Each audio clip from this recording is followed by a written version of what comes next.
तुम क्या कर रहे हो? हिलना मत, मैं तुम्हें बचा रहा हूं। कमीना, मुझे छोड़ दो। छोड़ दो, हिलना मत, हिलना मत। बस हो गया। ठीक है। जहर आखिरकार पूरी तरह साफ हो गया। तुम मेरा शुक्रिया अदा करने की जरूरत नहीं है। बदमाश, मैं तुम्हें मार डालूंगा। तुम क्या कर रहे हो? मैं तुम्हें बचा रहा हूं। यह तुम नहीं हो मुझे हल्के में लेने का कारण। तुम मुझे बचा सकते हो। 120 डायल करो। क्या मुंह से चूसने की जरूरत है? इसके अलावा वह भी इतनी संवेदनशील जगह पर। तुम तो एकदम बदमाश हो। मैं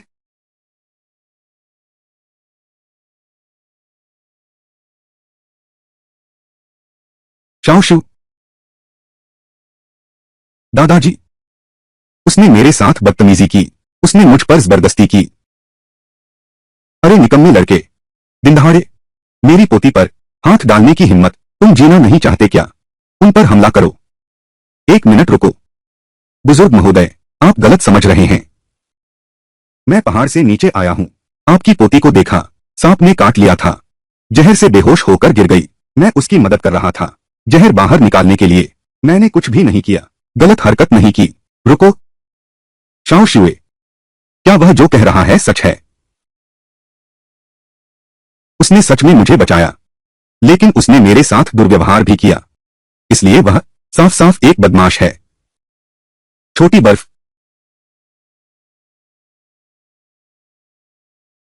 मुझे सच में शर्मिंदगी हो रही है। मेरी यह पोती, कभी किसी के साथ ऐसा नहीं हुआ।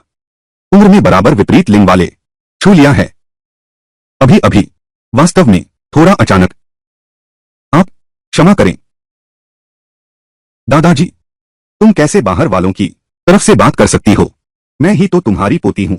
कोई बात नहीं, बस तुम लोग मुझे बदमाश न समझो। तुम सच में बदमाश हो। कमीना, बदमाश, कमीना, बदमाश। बस करो शाओशू, उसने तुम्हारी जान बचाई। तुम शुक्रिया तक नहीं कहते। यह तो ठीक है। गाली क्यों दे रहे हो? गाली क्यों दे रहे हो? सच में दादाजी, क्या तुमने उस बूढ़े ठग को ढूंढ लिया? कैसा बूढ़ा ठग? वह तो बूढ़ा देवता है। अगर किसी ने सुन लिया तो मुश्किल हो जाएगी। तो क्या तुमने ढूंढ लिया? नहीं, इस पहाड़ पर एक भी व्यक्ति नहीं है। ठीक है, कुछ दिनों में मैं फिर आकर देखूंगा। महात्मा जी हैं क्या? चलो चलें। कुछ दिनों बाद भी आने की जरूरत नहीं है। तुम्हारा क्या मतलब है? मेरे गुरु, वे तो दुनिया घूमने निकल गए हैं। अभी कुछ देर में लौटने वाले नहीं हैं।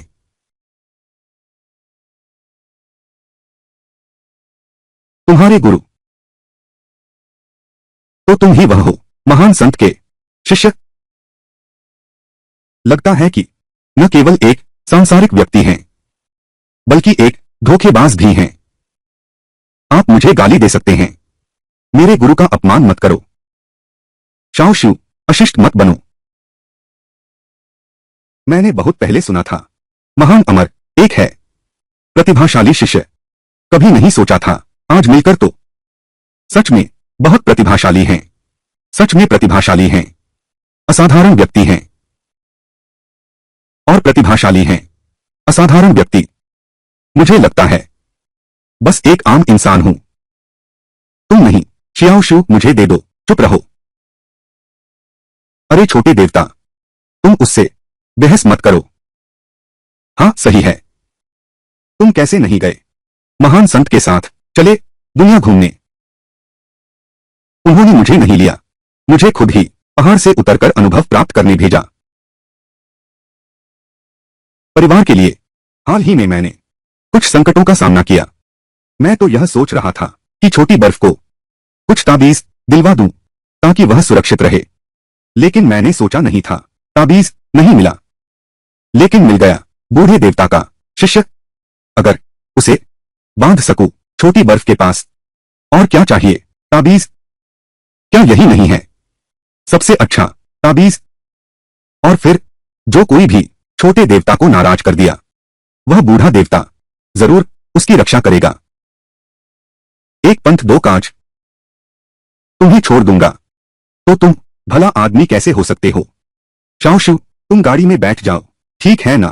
चलो चलो चलो, चलो तो चलो। सच में?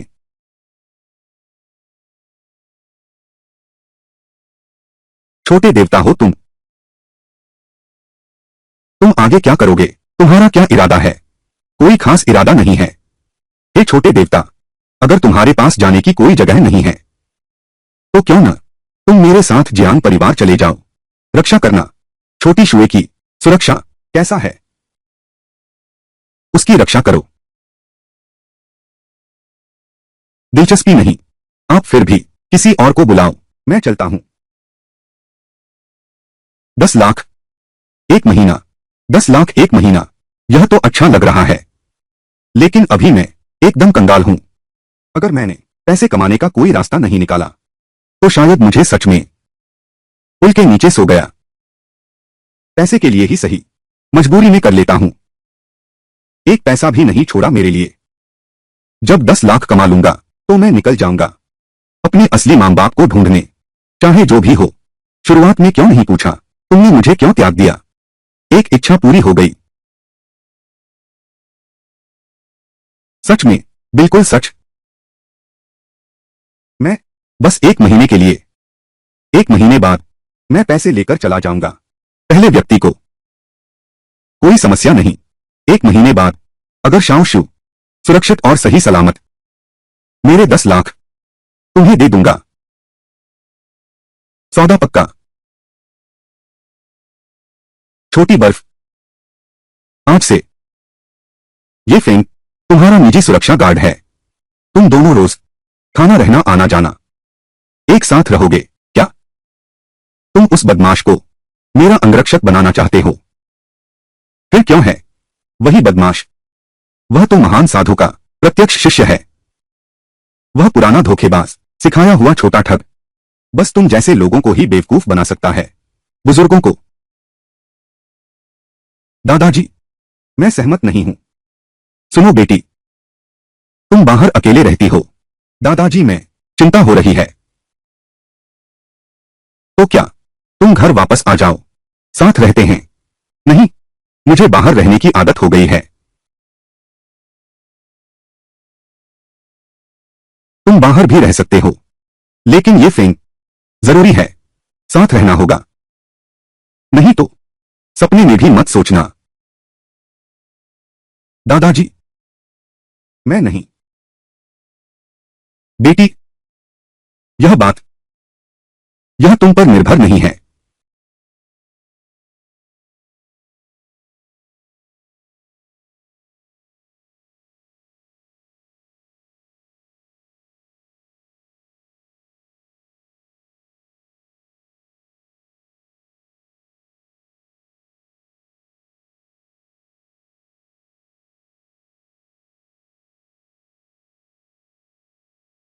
चियांशुई, कृपया मेरा प्यार स्वीकार करो। हुआंग युहांग, मैंने साफ कह दिया है, अब मुझे परेशान मत करो। मैं सच में तुम्हें पसंद करता हूं, मेरी प्रेमिका बन जाओ। पर मुझे तुम पसंद नहीं हो, वह इसलिए क्योंकि तुम मुझे अच्छे से नहीं जानती। जब तुम मुझे जान जाओगी तो तुम जरूर मुझसे प्यार करने लगोगी। मैं तुम्हें अच्छे से नहीं जानता। हुआंग परिवार के बड़े बेटे को, यांगचेंग का मशहूर अमीर लड़का, जितनी औरतों के साथ खेला वो मेरी कंपनी के लोगों से भी ज्यादा हैं। चियान जुए, मगर मैं कभी एक भी ऐसी नहीं मिली जिससे सच्चा प्यार होता, जो मेरे लायक होती, जीवन भर साथ रहने वाला व्यक्ति। जब तक मैं तुमसे नहीं मिला तब मुझे एहसास हुआ कि तुम ही वो हो जो मेरे साथ जीवन बिताएगी। मुझे वादा करो, मेरी प्रेमिका बनो। मैं जीवन भर तुम्हारा रहूंगा, तुम्हारे लिए अच्छा। छोड़ो भी, तुम्हारी ये बातें छोटी लड़कियों को बेवकूफ बना सकते हो। मुझे बेवकूफ बनाना चाहते हो? बिल्कुल नहीं हो सकता। चियान शुए, मैं कैसा हूं, तभी तुम मुझ पर विश्वास करोगी कि मैं तुमसे कितना प्यार करता हूं। हुआंग युहांग, मैं सच कहता हूं, इस ख्वाहिश को दिल से निकाल दो। मैं कभी विश्वास नहीं करूंगा कि तुम जैसा शौकीन लड़का गंभीर हो सकता है, और तुम्हारी गर्लफ्रेंड तो बिल्कुल नहीं बनूंगी। चियांशुई, मैं हार नहीं मानूंगा। मुझे विश्वास है कि एक दिन तुम मेरे प्रेम से पिघल जाओगी, मुझसे शादी करने का वादा करोगी। मेरा हाथ छोड़ दो। सपने देखना बंद करो, कभी नहीं होगा वो दिन। तुम कौन हो? मैं कौन हूं? तुमसे कोई लेना देना नहीं। छोकरे, तो क्या तुम जानते हो मैं कौन हूं? तुम्हारी हिम्मत कैसे हुई मुझसे इस तरह बात करते हो? तुम्हें जीने का मन नहीं है? तुम कौन हो? मुझसे भी कोई लेना देना नहीं। मेरी बात पर विश्वास करते हो? बस उंगली हिलाऊंगा तो तुम कल की सूरज नहीं देख पाओगे। तुम कोशिश करके देखो, आज मैं तुम्हें दिखाऊंगा, पता चल जाएगा तुम्हें महाराजा घोड़े के पास कितनी आंखें होती हैं। आ, मुझे छोड़ दो, मानोगे या मार डालूंगा तुम्हें। हुआंग परिवार जियांग परिवार से बेहतर है। हुआंग युहांग, फिर से हुआंग परिवार का बड़ा बेटा। हर दिन इस तरह परेशान करना बिल्कुल ठीक नहीं है। सबसे अच्छा तरीका यह है कि एक झूठा प्रेमी ढूंढो। ये फेंग बहुत अच्छा है। ढाल इस बदमाश को परेशानी में डाल सकते हैं। एक पंथ दो काज, दो काज, बिल्कुल सही। हुआंग युहांग, ये फेंग मेरा बॉयफ्रेंड है, तो यह ख्वाहिश दिल से निकाल दे। चियांशुई, तुम मुझसे झूठ बोल रहे हो है ना? सच में वही मेरा बॉयफ्रेंड है। मुझे विश्वास नहीं होता। मानो या न मानो तुम्हारी मर्जी। वैसे भी अब आगे हम साथ खाएंगे, साथ रहेंगे, साथ चलेंगे, हमेशा साथ रहेंगे। यह तो सही बात है। चियांशुई, तुम तो अवश्य ही जानबूझकर किसी को लाया है। मुझे चिढ़ाने के लिए है ना? तुम्हें चिढ़ाने के लिए? क्या उसकी जरूरत थी? तुमने मुझे कब देखा है किसी और लड़के के साथ समय बिताते हुए? क्या तुम सच कह रहे हो? बकवास। क्या मैं तुमसे मजाक कर रहा हूं? ठीक है, बहुत बढ़िया। तुम लोग मेरा इंतजार करो। जियांग कियानशु, हुआंग युहांग जो चाहता है वह औरत पा ही लेता है। मैं कभी हारा नहीं हूं। तुम भी कोई अपवाद नहीं हो। सपने देख रहे हो। और तुम भी। अरे निकम्मे लड़के, मैं तुम्हें जरूर जीते जी मरवा दूंगा।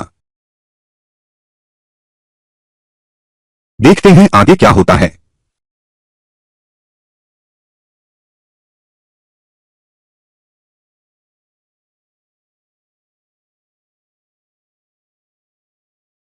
चियांशु, तुम ठीक तो हो न? अभी अभी मैंने हुआंग युहांग को देखा, बहुत गुस्से में चला गया। उसकी परवाह मत करो। एक अमीर घमंडी लड़का, वह मुझे पाना भी चाहता है। उसके सपने देखने दो।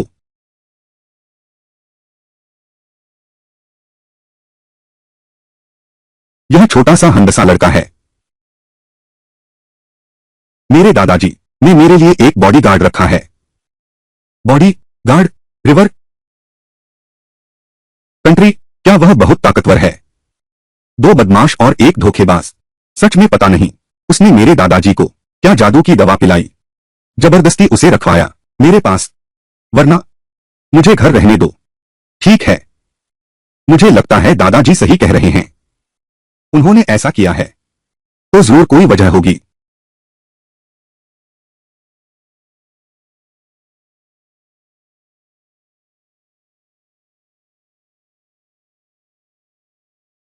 चियांजुए, तुम्हारा पैर क्या हुआ? यह लाल क्यों है?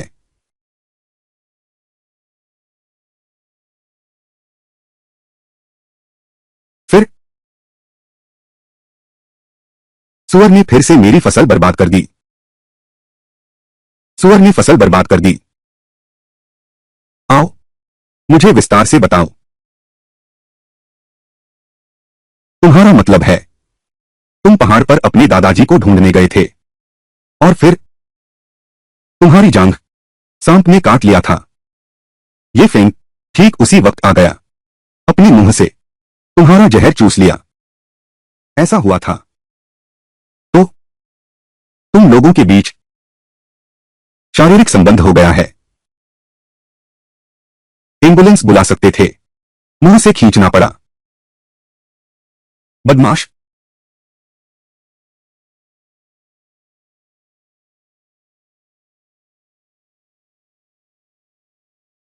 लोग याद रखो, अंदर जाने के बाद मर्द को अधमरा कर दो, नीचे के अंग को बेकार कर दो, औरत को चोट मत पहुंचाना, बेहोश करके बाहर ले आओ।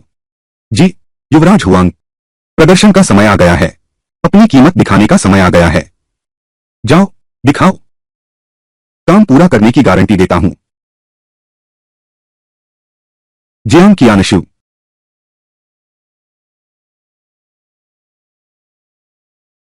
चूंकि नरमी से काम नहीं चला, तो अब सख्ती ही एक रास्ता है। भले ही मैं तुम्हें जबरन ले लूं, तुम्हारा जियांग परिवार मेरा क्या बिगाड़ लेगा। उस समय मैं फिर से विवाह का प्रस्ताव लेकर आऊंगा। तुम्हारा जियांग परिवार फिर भी चुपचाप मुझे घर में स्वागत करेगा। शांति से नहीं मानोगे तो मजबूरी में मानोगे।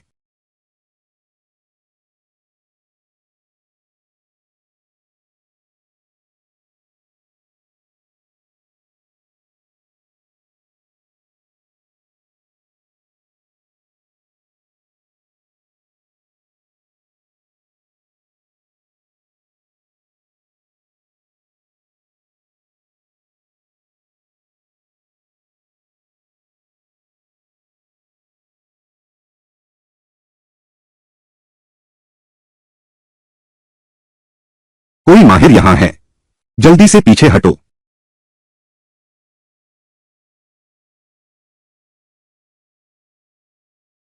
ये फेंग, क्या मैंने नहीं कहा था मेरी अनुमति के बिना दूसरी मंजिल पर मत जाओ। तुम यहां क्यों आए हो, छोटे सुंदर? क्या तुम हमारे कमरे में घुसने की कोशिश कर रहे हो? और फिर मैं कहना चाहता हूं, मैं यह सब तुम्हारी सुरक्षा के लिए कर रहा हूं। क्या तुम विश्वास करते हो? क्या तुम खुद विश्वास करते हो? तो तुम बताओ, तुम हमारी रक्षा कैसे करोगे?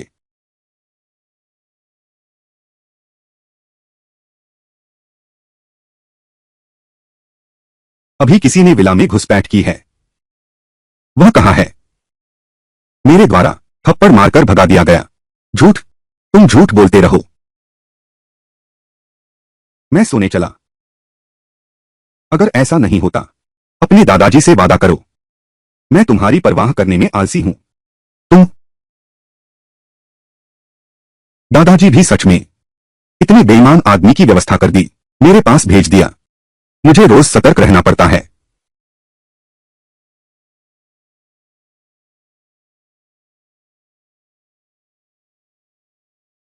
वह आदमी कहां है? वांग शाओ, हम असफल हो गए। बेकार के लोग। मैं आमतौर पर तुम लोगों पर इतना पैसा खर्च करता हूं, एक औरत से भी नहीं निपट पाए। तुमसे क्या फायदा? वांग शाओ, कोठी में एक है। हम नहीं जीत सकते। प्रवाह महारथी। क्या यह जियांग झेन्नान है? सुरक्षा के लिए भेजा गया। जियांग कियानशु की। बूढ़ा आदमी, मेरी योजना बर्बाद कर दी। ताबूत में डाल दो। छोड़ो भी, बाद में मैं बुलवाता हूं एक महान मास्टर को। देखते हैं कौन रोक पाता है।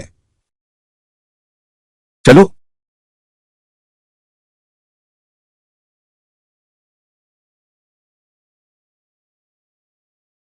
मालिक, अभी कुछ काले कपड़े वाले लोग घुस आए हैं जियांग कियानशु के विला में। कौन लोग हैं? दोपहर के समय हुआंग परिवार के बड़े बेटे हुआंग युहांग जियांग कियानशु का पीछा कर रहे थे। अस्वीकार कर दिया गया, गुस्से से चला गया। उसी ने भेजे होंगे ये लोग जियांग कियानशु को अगवा करना चाहते थे। नतीजा क्या रहा? मैं पास नहीं जा सकता। पूरा यकीन नहीं है। तुम तुरंत विला में घुस जाओ। हालात देखो। अगर हुआंग युहांग कामयाब रहा तो छोड़ दो, अगर नाकाम रहा तो जियांग कियानशुई को खत्म कर दो। इसी बहाने हुआंग परिवार पर थोप दो। ठीक है बॉस।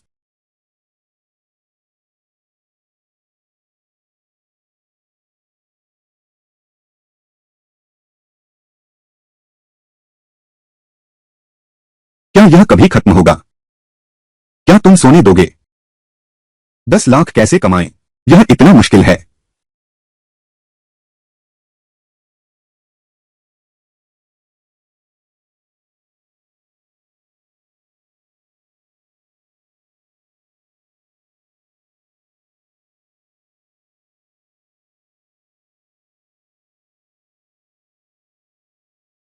ये फेंग, क्या तुम हो?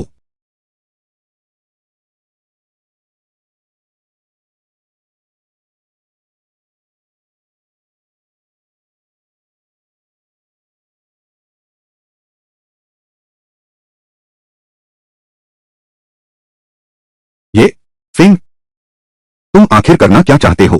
छोटे हैंडसम, तुम इतनी रात को दूसरों की नींद में खलल डालते हो। यह ठीक नहीं है।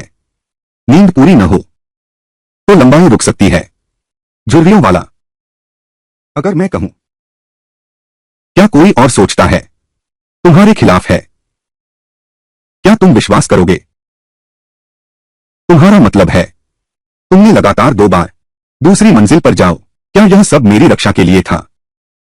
सच कहूं तो बिल्कुल ऐसा ही है। फिर से काले कपड़ों वाले?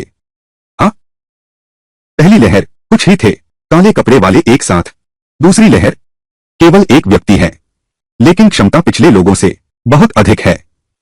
ये फेंग, मैं यहां 3 साल से रह रहा हूं। पूरे 3 साल मैंने कभी कुछ देखा ही नहीं। काले कपड़ों वाले लोग, तुम अभी आए हो और कहते हो कि देखा 2 गुटों को जो हमारे साथ बुरा करना चाहते थे। क्या तुम्हें लगता है मैं यकीन करूंगा? तुम लोग मानते नहीं तो मैं क्या कर सकता हूं?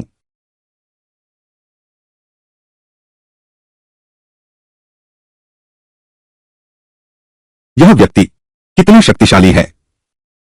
बस एक ही चाल में मुझे हरा दिया। अगर जियांग कियानशु बाहर ना आती, मैं शायद फिर कभी वापस नहीं आ पाओगे। यह जियांग ज़ेनान आखिर कहां से ढूंढ लाया इतना रहस्यमय जन्मजात मार्शल आर्ट महारथी? मैं तुम्हें बता दूं, अगर तुमने दोबारा दूसरी मंजिल पर कदम रखा, हम पर बुरी नजर रखने की कोशिश की, बुरी नियत, कल मैं जरूर दादाजी को बताऊंगा, तुम्हें नौकरी से निकाल दूंगा। बस इतना ही, मैं घर वापस रहने आ जाऊंगा। यातिन, चलो हम चलते हैं। लगता है हुआंग युहांग जियांग कियानशु को अगवा न करने का कारण भी इसी व्यक्ति की वजह से है। मैं देखना चाहता हूं, यह जन्मजात माहिर आखिर कितना शक्तिशाली है। क्या रोक सकता है स्नाइपर राइफल को?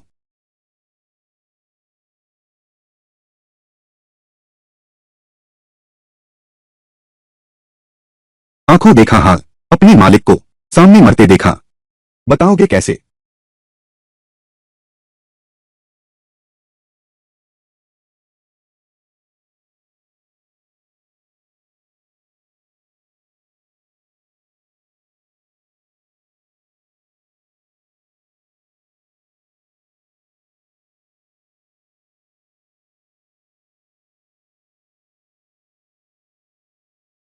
ये फेंग, तुम्हारी हिम्मत, इतनी बदमाशी, हम पर हाथ उठाया। मैं कल ही दादाजी को बता दूंगी, तुम्हें नौकरी से निकाल देंगे। बड़ी साहिबा, अभी अगर मैं ना होती, तुम सब तो मर चुके होते। हम तो बिल्कुल ठीक हैं। मरने मिटने की क्या बात है? क्या तुम हमें मरवाना चाहते हो? तुम आए हो क्या करने, या हमें नुकसान पहुंचाने? तुम्हें इससे क्या मिलेगा? छोटे भैया, मुझे तुम्हारे बारे में काफी अच्छा लगता था। अब लगता है तुम और चियानशु ने एक ही बात कही है। तुम सच में हो एक बदमाश और धोखेबाज।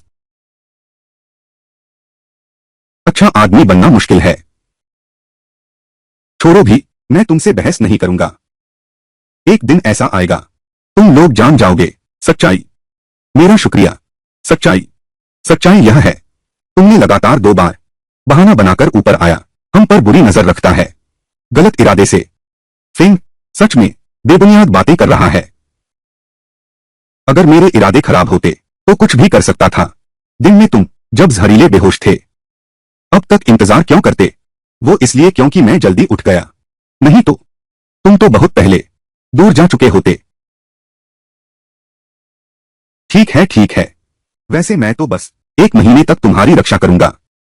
उस महीने के बाद तुम सुरक्षित रहोगे। मैं फिंग पैसे लेकर चला जाऊंगा।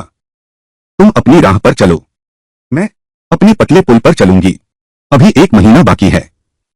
कल ही मैं दादाजी को बता दूंगी कि तुम्हें नौकरी से निकाल दो। तुम वापस अपने पहाड़ पर जाओ और ठगी का धंधा करो। अपने दादाजी से पूछो, क्या वह मुझे निकाल देंगे? बुजुर्ग जियांग शिफू को खोजने पहाड़ पर गए। इसका मतलब है वह शिफू की क्षमता जानते हैं। के रूप में शिफू के एकमात्र शिष्य जियांग दादा, बिना किसी कारण के मुझे निकाल ही दो। फेंग, सही कहा फेंग, भले ही तुम मुझे निकाल दो, तुम्हें भी मुझे पैसे देने होंगे।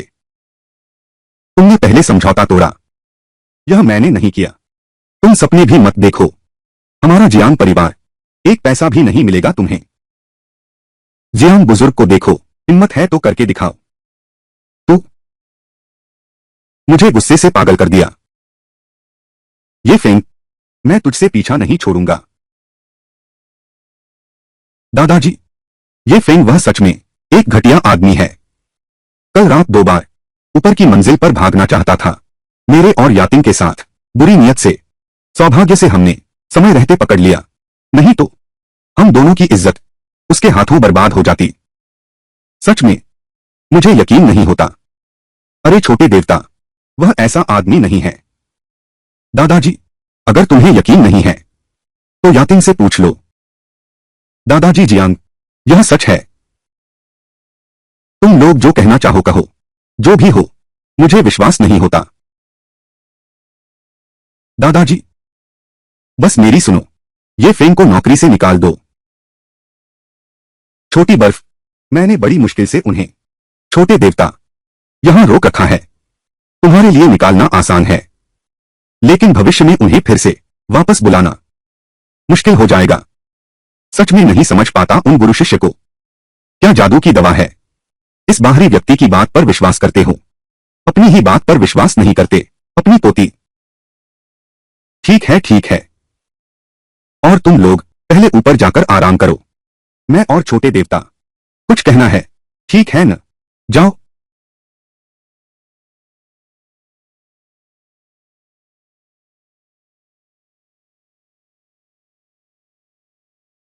छोटे देवता, अभी भी आदत है।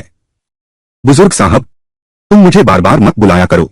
छोटे देवता, मुझे ये फेंग कहकर बुलाओ। यह कैसे ठीक हो सकता है? मैं कैसे सीधे नाम ले सकता हूं छोटे देवता का? ऐसा नाम तो नहीं, मैं कोई छोटा देवता नहीं हूं। यह संबोधन बहुत अजीब लगता है। ठीक है, मैं तुम्हें छोटे मित्र ये कहूंगा, कैसा रहेगा? चलो ठीक है, छोटे देवता से तो कहीं बेहतर लगता है, बहुत बेहतर। यश, कल रात तुम्हें नींद अच्छी आई?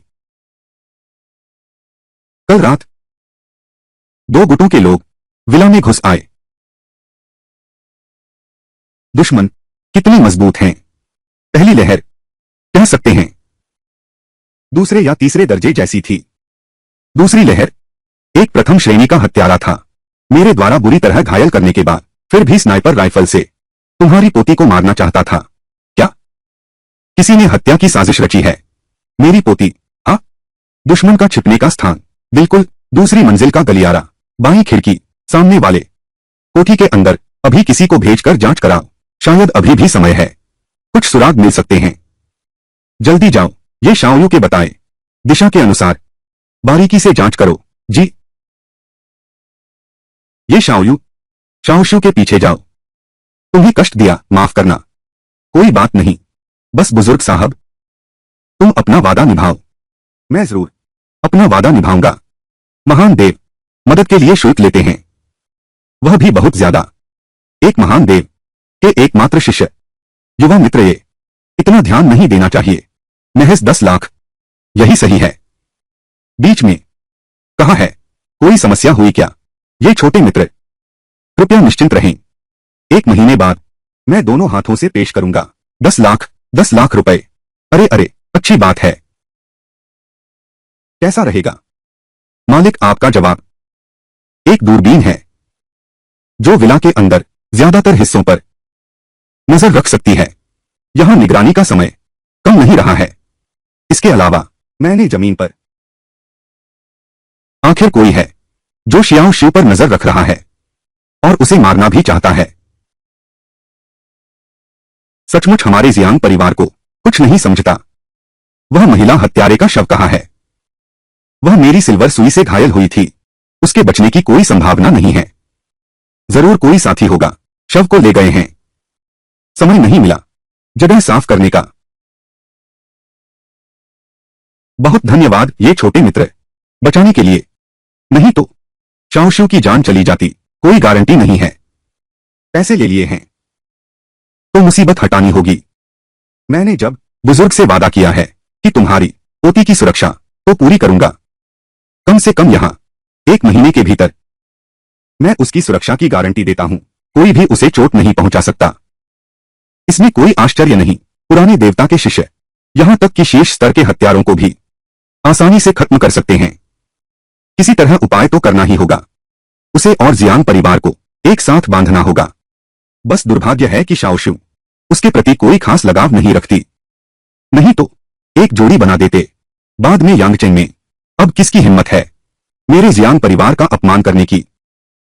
ये छोटे मित्र, अगले 1 महीने तक शियाओ शू की सुरक्षा आप पर निर्भर है। जरूरत पड़ने पर आप उसे सजा दे सकते हैं। कोई भी सुरक्षा उपाय करो, बस इतना काफी है। मुझे अभी भी चिंता थी। वह हर दिन तुम्हारे पास आकर शिकायत करती है। सियाओ शुए के माता पिता कार दुर्घटना में उसकी जल्दी मृत्यु हो गई। मैं उसके प्रति अपराधबोध महसूस करता हूं, इसलिए हर बात में मैं उसकी इच्छा पूरी करता हूं। इससे उसमें बिगड़ैल लड़की की आदतें पड़ गईं। श्रीमान, ये कृपया क्षमा करें।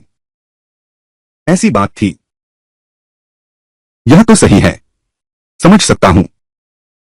शाओशू, नीचे आओ। दादाजी, क्या उसे नौकरी से निकालना है? फू, शाओशुए, मैं हूं। तुम्हारी सुरक्षा पूरी तरह सौंप दी है। ये शाओयू को अब से तो तुम्हें आज्ञा माननी होगी। अब और शरारत मत करो। मैंने पहले ही ये शाओयू से वादा कर दिया है। वह कभी भी तुम पर कार्रवाई कर सकता है आवश्यक सुरक्षा उपायों के रूप में। दादाजी, आप ऐसा कैसे कर सकते हैं? मैं सहमत नहीं हूं। सहमत न होना भी सहमति है। यह सब आपकी भलाई के लिए है। छोटे मित्र, ये तो मुझे कुछ काम है। छोटी बर्फ को यह तुम्हारे हाथ में है। हाँ, ठीक है।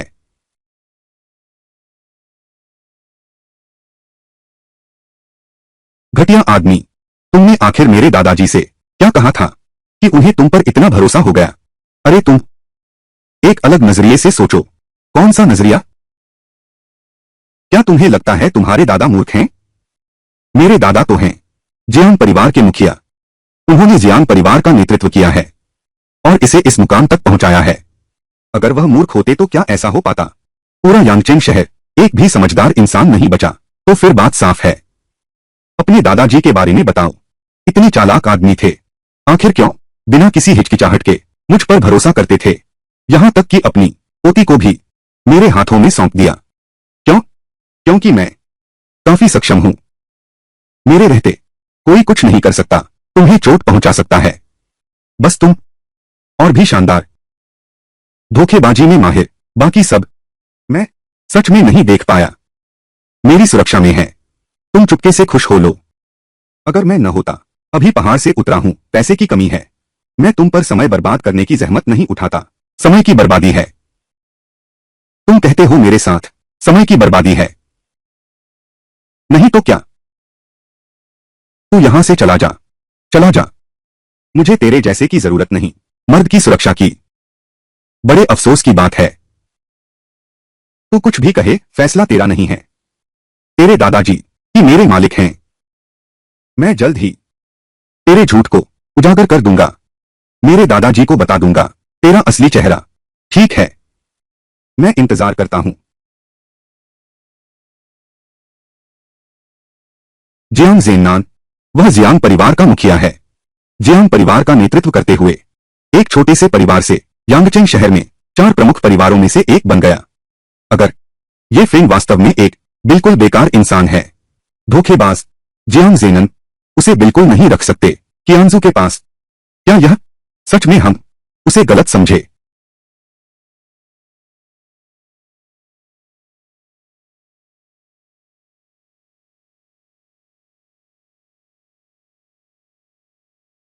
तुम कौन हो? क्या कर रहे हो?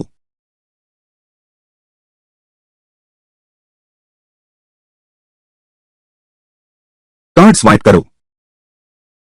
कौन सा कार्ड? चियांशुई, क्यों न? उसे अंदर आने दो। आखिरकार वह तुम्हारे दादा हैं। अंदर लाओ उसे। क्या वह बहुत काबिल नहीं था? यहां तक कि सुरक्षा गार्ड भी उसे संभाल नहीं सके। फिर वह कैसे सुरक्षा करेगा मेरी सुरक्षा की? लेकिन कोई लेकिन वाली बात नहीं है। हम जल्दी चलते हैं, देखते हैं वह क्या करता है। अंदर आने के लिए कार्ड स्वाइप करना होगा। मैं अभी आया हूं। मेरे पास कार्ड नहीं है। तुम किस विभाग से हो? अपने प्रबंधक को बुलाओ, तुम्हें लेने आता हूं। वह जियांग कियानशु तुम्हारी कंपनी में है। जियांग जोन को भी नहीं जानते। वह हमारे बॉस हैं और मैं उनका बॉडीगार्ड हूं। तुम बॉडीगार्ड? गार्ड भी तुमसे बेहतर है। शरारत मत करो, जल्दी निकल जाओ। नहीं, मैं क्या सच में उसका बॉडीगार्ड है? मैं कंपनी में हूं, 2 साल से ज्यादा काम कर रहा हूं। 2 साल से ज्यादा हो गए, पहले कभी नहीं सुना। जियांग साहब के पास बॉडीगार्ड है क्या? मुझे लगता है तुम उनके प्रशंसक हो, अंदर घुसने की कोशिश कर रहे हो। सुन लो, जब तक मैं हूं सुरक्षा रहेगी। बिल्कुल नहीं। हाँ, जियांग कियानशुई, हाँ कियानशुई, अगर तुमने मुझे अंदर नहीं आने दिया तो मैं जबरन घुस जाऊंगा। बुजुर्ग साहब ने मुझसे कहा था, जरूरत पड़ने पर मैं कोई भी कदम उठा सकता हूं। कियानजुए, क्यों न एक बार बुला लें? ये फेंग को अंदर आने दिया जाए। अरे नहीं, मैं देखना चाहता हूं, क्या वह सच में घुसने की हिम्मत करेगा? मैंने कहा तुम यहां हो, इतना शोर क्यों मचा रहे हो? क्या यह तुम्हारी मनमानी करने की जगह है? जल्दी निकलो यहां से। मैं 3 तक गिनती करता हूं। 3। मेरे इलाके में इतना बदतमीजी से बात करने की हिम्मत? भाइयों जल्दी आओ, कोई मुसीबत खड़ी कर रहा है।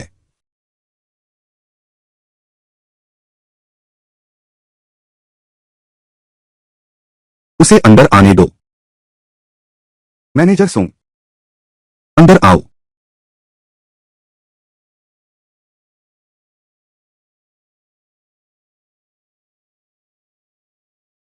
पता नहीं फिर से कौन है, किस घर का राजकुमार, किस घर का लड़का है। जियांग साहब को पाना चाहता है। अस्वीकार किए जाने के बाद फिर पीछे पड़ गया। जिद्दी तरीके से जियांग साहब दबाव में आकर मजबूरन समझौता करना पड़ा।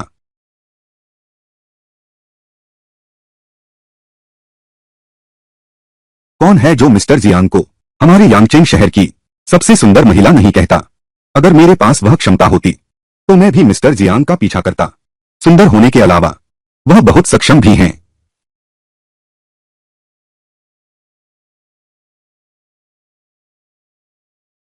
ये फेंग, तुम हमेशा ऐसे ही नहीं रह सकती। मेरे साथ आओ।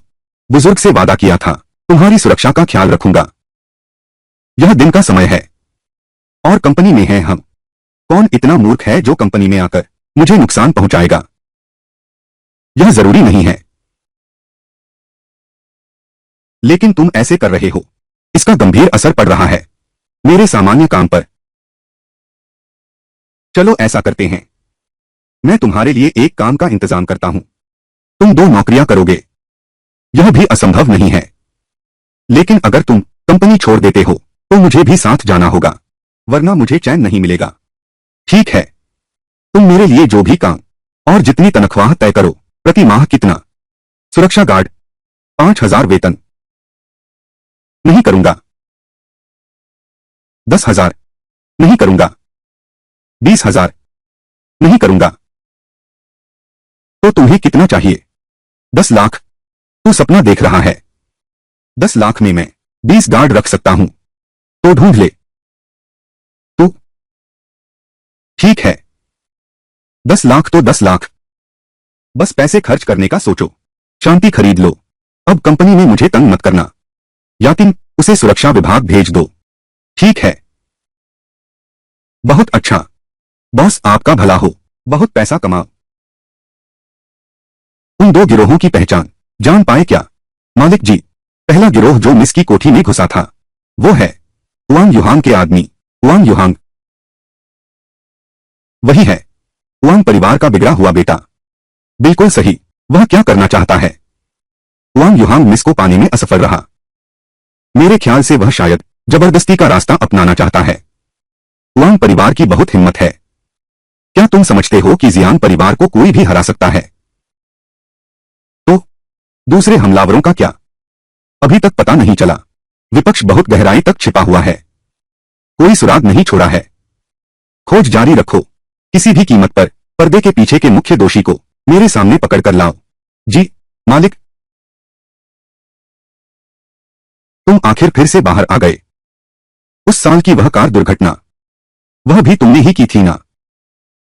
क्या तुम मेरे जियान परिवार को, यह वंश आज ही समाप्त हो जाएगा? बकवास। मैं तुम्हें अवश्य पकड़ कर रहूंगा। मेरे मृत बेटे के लिए बहू बदला लूंगा।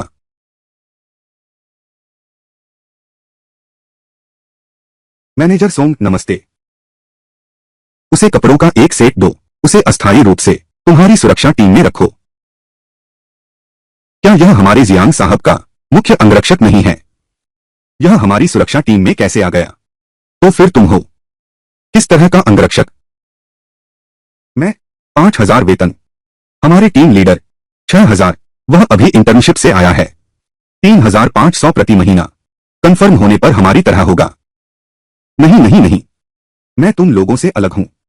मेरी महीने की कमाई 1 लाख है। तुम 10 लाख क्यों नहीं बोल देते? तुम मेरी बात पर यकीन नहीं करते तो उससे पूछ लो। ये फेंग हैं। ये हमारी कंपनी के विशेष प्रबंधक हैं। हाँ, महीने के 1 लाख तनख्वाह मिलती है। क्या? 10? एक महीने में 1 लाख? वह एक महीने में हमारे साल भर से ज्यादा। नहीं नहीं नहीं, 2 साल। तेज बोलो। कप्तान, जल्दी आओ। राजकुमार हुआंग अपने गुंडों के साथ झगड़ा करने आया है। क्या? पहले तुम उन्हें रोको।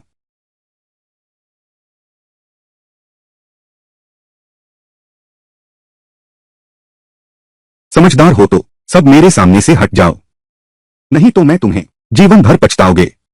ये सारे चौकीदार कुत्ते, मुझे रोकने की हिम्मत। मरना चाहते हो क्या? यंग मास्टर हुआंग, हमने जनरल मैनेजर जियांग को सूचित कर दिया है। वह अभी नीचे आ रही हैं। कृपया आप इन पर दबाव न डालें। आज मुझे रोकने की हिम्मत किसकी है? मैं उसे खत्म कर दूंगा। हुआंग युहांग, तुम क्या करना चाहते हो? मैंने कल ही साफ साफ कह दिया था। अब मुझे तंग मत करो। जियांग कियांशुई, तुम एक सुरक्षा गार्ड चुनो अपने बॉयफ्रेंड के रूप में। तुम मुझे स्वीकार ही नहीं करती। कोई आश्चर्य नहीं कि तुम्हें मिला एक महीने में 1 लाख। पता चला कि यह जियांग साहब का है बॉयफ्रेंड। जियांग साहब को सुरक्षा गार्ड पसंद हैं। अगर मुझे पहले पता होता तो मैं अच्छा प्रदर्शन करता। मौका गवा दिया सामाजिक स्तर पार करने का। यह अवसर था। सुरक्षा गार्ड में क्या बुराई है? मुझे तो सुरक्षा गार्ड ही पसंद हैं। शरीर तंदुरुस्त होता है। तेरे जैसे शराब और औरतों में डूबे हुए शरीर से 100 गुना बेहतर है। जियांग कियांशुओ, हे नारी, आज मैं तुझे यही सजा दूंगा। अब देख ले मेरा असली रूप। मैं कितना शानदार हूं। तुम क्या करने जा रहे हो? मैं तुम्हें बताता हूं। तुम गलत कदम मत उठाना। दिन दहाड़े, यह कानून के खिलाफ है। गैर कानूनी। यांगचेंग में मैं ही कानून हूं। चूंकि नरमी से काम नहीं चला तो अब कड़ाई से पेश आते हैं। मुझे मिट्टी दो। हमला करो।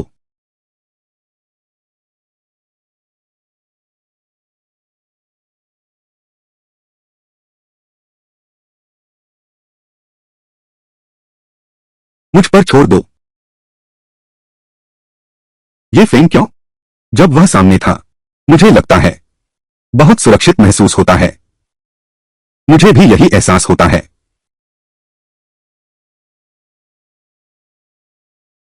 कहीं ऐसा तो नहीं तुम्हें वह पसंद आ गया? तुम बकवास मत बोलो। वह तुम मेरे टाइप नहीं हो। मुझे ताकतवर लोग पसंद हैं। अच्छी बात है।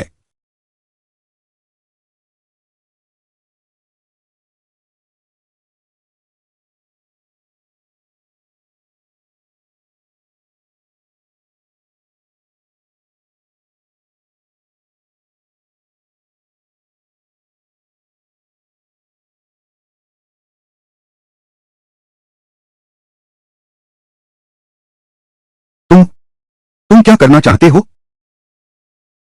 दफा हो जाओ। मुझे फिर कभी अपने सामने मत दिखना। तुम तू मर गया।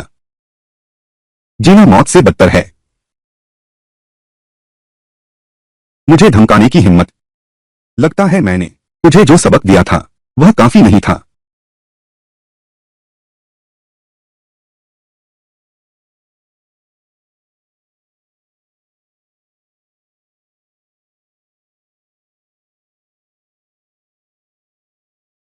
कैसा लगा?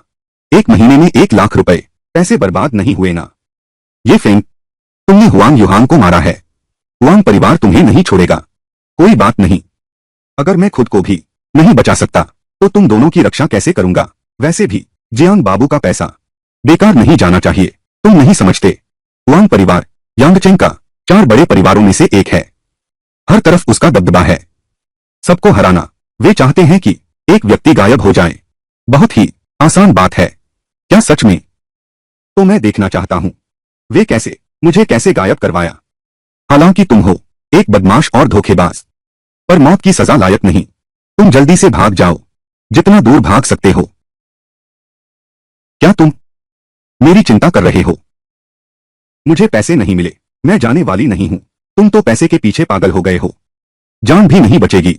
इतने पैसे की क्या जरूरत है? तुम्हारी चिंता की जरूरत नहीं। तुम यातिन, चलो हम चलते हैं। वैसे भी हो चुका है। उसे चेतावनी दी थी।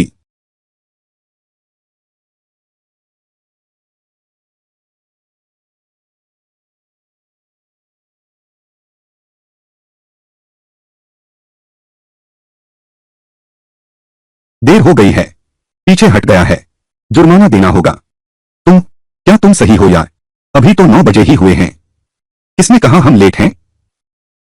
1 सेकंड की भी देरी देरी ही मानी जाएगी। मैं मालिक हूं। कंपनी का नियम है सबके लिए एक समान। इसलिए नहीं कि तुम लोग मालिक हो, इससे हमारी कंपनी के नियम कायदे प्रभावित होंगे। अगर मैं नहीं दूं तो तुम्हें चाहिए। अगर तुम नहीं दोगे तो आगे चलकर कंपनी में काम करना, देर से आना, ऑफिस से जल्दी निकलने वाले।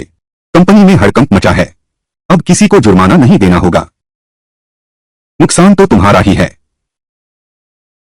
कितना जुर्माना है? सामान्य कर्मचारी 100 का जुर्माना, तुम दोनों हर व्यक्ति 1000 जुर्माना। हमें क्यों देना चाहिए अतिरिक्त भुगतान? तुम में से एक मालिक है, दूसरा प्रबंधक।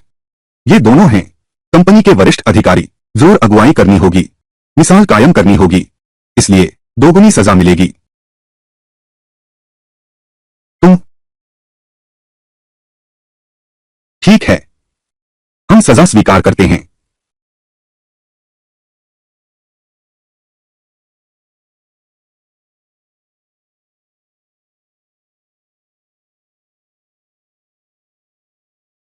बॉस आप कहिए। मालिक कृपया।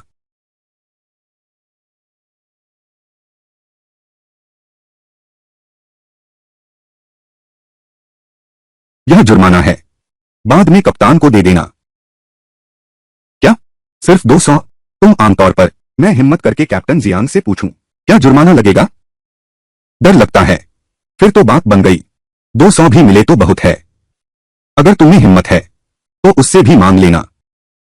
अगर कप्तान ने पूछा तो क्या जवाब देंगे? बस यही कहना, यह मेरे हक की चीज है।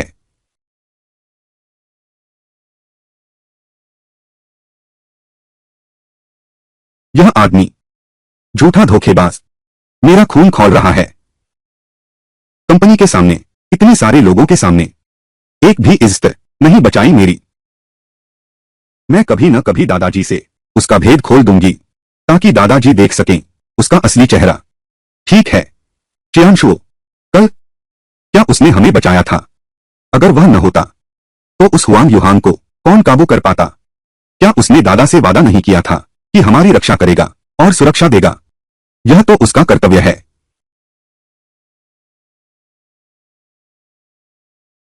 पर मैं हमेशा लगता है ये फेंग दिखने जितना साधारण नहीं है। एक बदमाश और धोखेबाज, इसमें असाधारण क्या है? तुम देखो न, वह कल उस हुआंग युहान को मारने के बाद वह बहुत शांत दिख रहा था। ऐसा लग रहा था जैसे कुछ हुआ ही नहीं। बिल्कुल भी नहीं।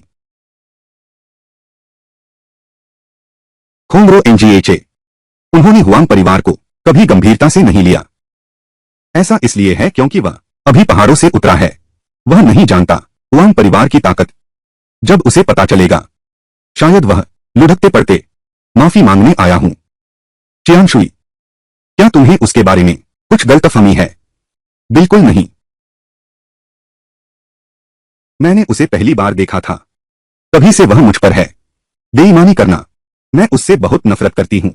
इतना बड़ा होकर पहली बार अपनी ही उम्र के लड़के से इतनी करीब से छुआ गई। सोचकर ही घिन आती है। क्या तुम्हें बचाने के लिए मुझे बचाओ, उसे भी जरूरत नहीं। मेरे स्टॉकिंग्स फाड़ दो, मुंह से चूस लो, मुझे अस्पताल ले चलो। क्या नहीं हो सकता? साफ दिख रहा है तुम मेरे साथ बुरा इरादा रखते हो। तुम भूल गए, उसने 2 बार कोशिश की, आधी रात को हमारी दूसरी मंजिल पर जाने की। यह तो सच है। देर से आने पर जुर्माना है,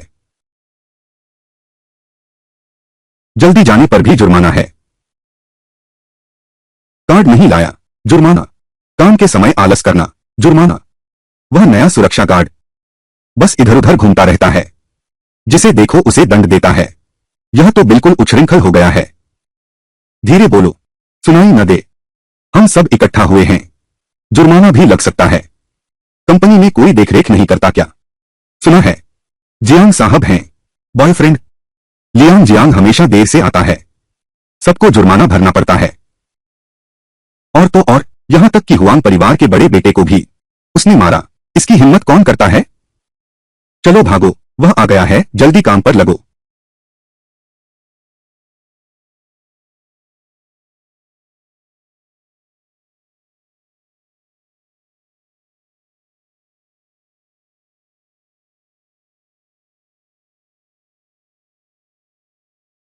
क्या हुआ? देखो न, ये फेंग कहीं भी जाता है, कहीं भी फंसता है। पूरी कंपनी में सब शिकायत कर रहे हैं। क्या सिर्फ पैसा ही है? लगता है उसे रहने नहीं देना चाहिए सुरक्षा विभाग में। लेकिन मैंने देखा है हाल ही में कंपनी का अनुशासन बहुत बेहतर हो गया है। पहले की आलसी आदतें गायब हो गया, अब कोई नहीं है। देर से आना, जल्दी जाना, काम में आलस करना। सब लोग, सबका कारोबार, सब लोग मेहनत से जुटे हुए हैं। काम, बस डर है उसके हाथ लग जाए, जुर्माना लगेगा। तो लगता है कुछ असर तो है। उसे जारी रखने दो, कंपनी को ठीक कर लो, अच्छी तरह से सुधार करो। लेकिन ये फेंग जुर्माने के सारे पैसे अपनी जेब में रख लेता है। यह बिल्कुल भी नहीं है कंपनी के नियमों के अनुसार। कोई बात नहीं, तब कंपनी इन जुर्मानों को भर देना होगा। ठीक है यातिन, तुम मेरे साथ एक क्लाइंट से मिलने चलो। अच्छा, मैं भी चलता हूं। हम क्लाइंट से मिलने जा रहे हैं। तुम क्या करने जा रहे हो? बिल्कुल तुम्हारी सुरक्षा करना। जरूरत नहीं है, हमें कोई खतरा नहीं है। नहीं, मैंने कहा था। तुम कहां जाओगे? मैं कहां जाऊंगा? तुम बस कंपनी छोड़ दो, मुझे तुम्हारे साथ आना होगा। नहीं तो तुम क्लाइंट को कंपनी में बुला लो, यह भी चलेगा। तुम इतनी जिद्दी क्यों हो गए हो? पहले जब तुम नहीं थे, हम भी ऐसे ही हैं। सहयोग की बात करने कुछ भी नहीं हुआ, वह पहले की बात है। पुरानी बातें मैं नहीं सुनूंगा। मैं बस चाहता हूं, बुजुर्ग को वादा किया था। ठीक है, अच्छी तरह काम करो। छोड़ो भी चियाकी, उसे जाने दो। जैसी तुम्हारी मर्जी।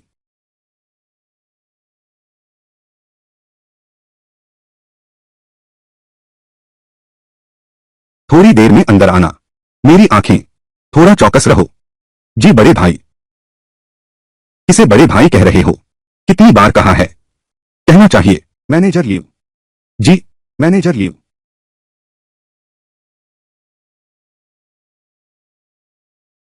हम अंदर जाकर सहयोग पर चर्चा करते हैं। तुम नहीं जाओगे? कहीं ऐसा न हो कि सहयोग बिगड़ जाए। ठीक है।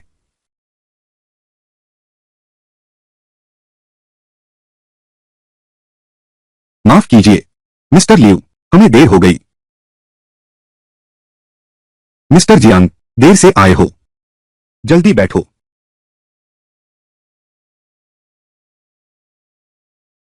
मिस्टर लिू,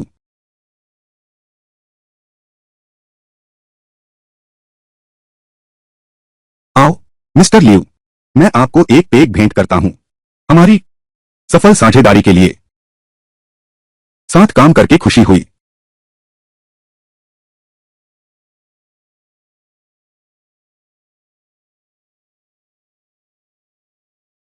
श्रीमान लिू, मैं आपकी सेहत के लिए एक और पेग लगाता हूं। मैं आपकी कामना करता हूं कारोबार फले फूले, दौलत की बरसात हो। बहुत खूब, बहुत खूब। साथ मिलकर दौलत कमाएं, साथ मिलकर धन कमाएं, धन कमाएं। आइए श्रीमान लिू, आपकी एक और पेग लगाता हूं।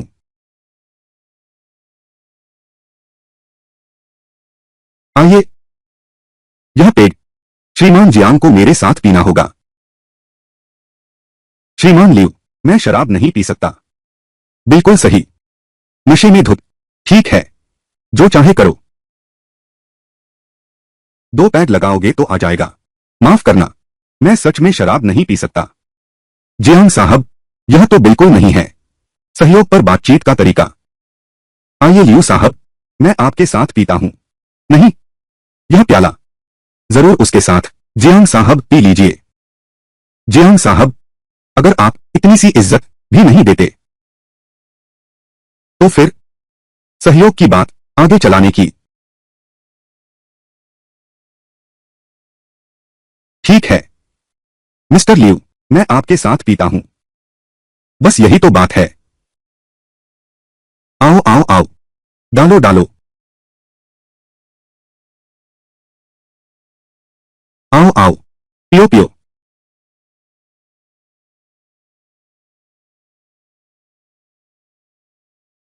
भरो भरो भरो। बढ़िया। आओ आओ आओ आओ आओ, पियो। क्या शराब पीने की क्षमता है? मिस्टर लियू, यह सहयोग हम दोनों पक्षों के लिए है। यह सब जीत की स्थिति है। तो अब हम तय कर लेते हैं। यातिन, जल्दी से अनुबंध ले आओ। ठीक है। यह कोई जल्दी नहीं है। जल्दी नहीं है, बाद में बात करते हैं। मिस्टर लियू, बहुत महत्व देते हैं इस सहयोग को। क्या शर्तें हैं? आप बेझिझक बताइए। मिस्टर जियांग, खाने की मेज पर काम की बात नहीं करेंगे। जब हम खाना खा लेंगे, बगल में चलेंगे, हम लोग आराम से बात करेंगे। जब हम खाना खा लेंगे, बगल में चलेंगे, चलो धीरे धीरे बात करते हैं। बैठिए। जियांग साहब, हम बात कर सकते हैं सहयोग के मामले पर। यातिन, जाकर अनुबंध ले आओ।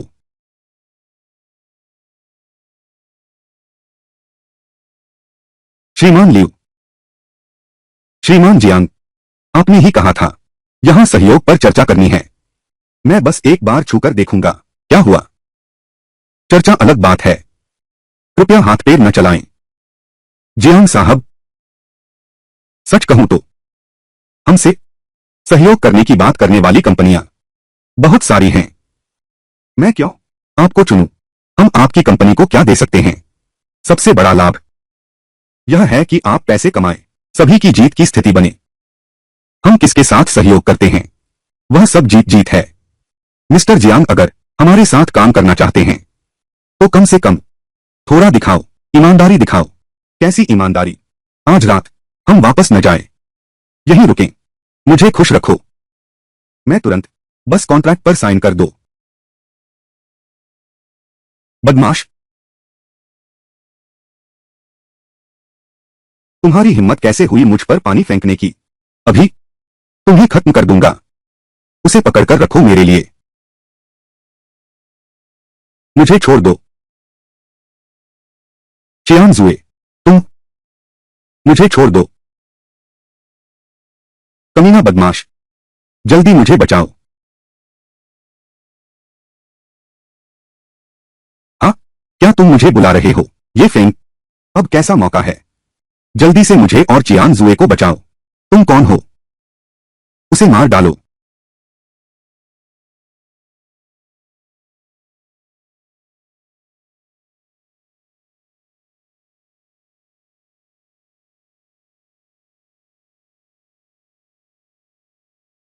तुम क्या कर रहे हो?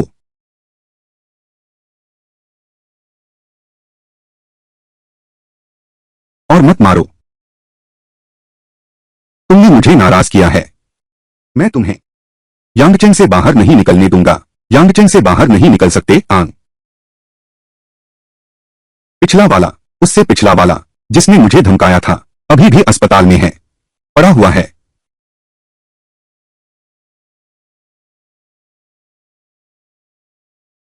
मालिक, सामने वाले की पहचान, दरवाजे का पता चल गया है। कौन है? हत्यारा यांगचेन का है।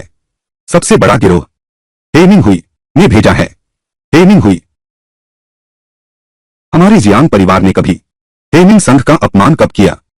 मालिक, क्या यह संभव है कि कोई व्यक्ति बड़ी रकम खर्च कर हेमिंग संघ को कार्रवाई के लिए कह रहा है? संभावना बहुत ज्यादा है। आखिरकार किसने किया? चलो चलो मिलते हैं हल्का सोसाइटी के अध्यक्ष से। नहीं मालिक, मुझे लगता है कि ऐसा करना बहुत खतरनाक है। हमारा जियांग परिवार खुले में है, वह हेमिंग संघ छिपा हुआ है।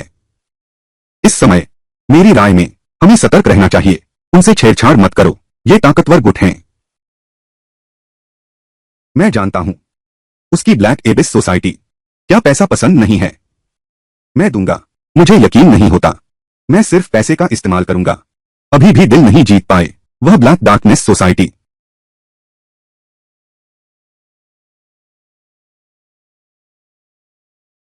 क्लान लीडर जियांग, मुझसे क्या काम है? प्रेसिडेंट हान, आखिरकार कौन है? मुझे चाहता है पोती की जान। क्षमा करें, कुछ नहीं कह सकता। 10 करोड़ करोड़। जियांग परिवार के मुखिया हक मिन संघ के अपने नियम हैं। हालांकि मैं हेमिंग एसोसिएशन का अध्यक्ष हूं, फिर भी नहीं कर सकता। नियम तोड़ना है ना? 300 करोड़। आप तो मुझे मजबूर कर रहे हैं। 500 करोड़। कौन पीछे का असली खलनायक? जियांग परिवार के मुखिया, आपकी पेशकश की कीमत वास्तव में मुझे बहुत लुभाती है। लेकिन लेकिन क्या? लेकिन कोई है जो आपसे पहले चुका दिया है ज्यादा ऊंची कीमत खरीदने के लिए आपकी जान।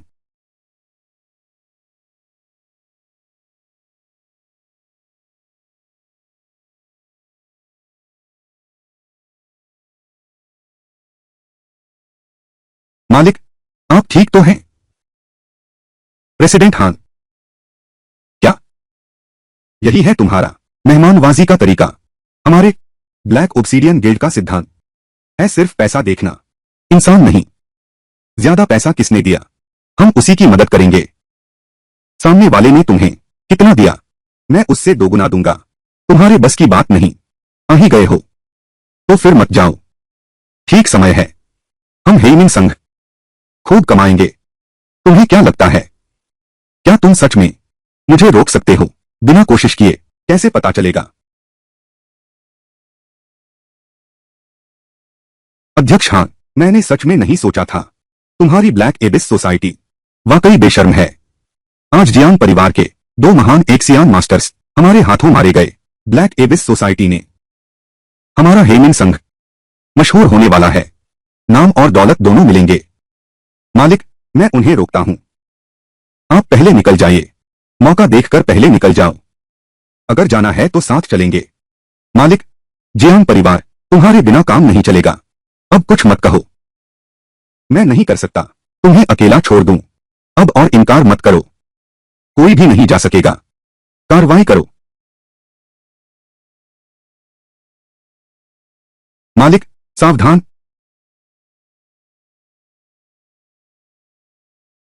अध्यक्ष, उन्हें ऐसे ही जाने दो।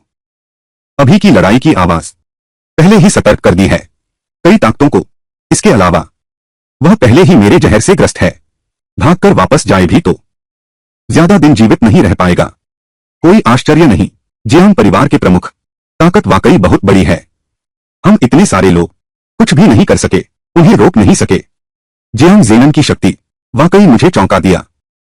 लगभग असीम है, गुरु के करीब पहुंच गया है। अगर हम लोग पहले से तैयारी नहीं करते, यह लड़ाई कौन हारा कौन जीता, हमारा हेमिंग संघ शायद बुरी तरह घायल हो जाए। पहले वापस चलो।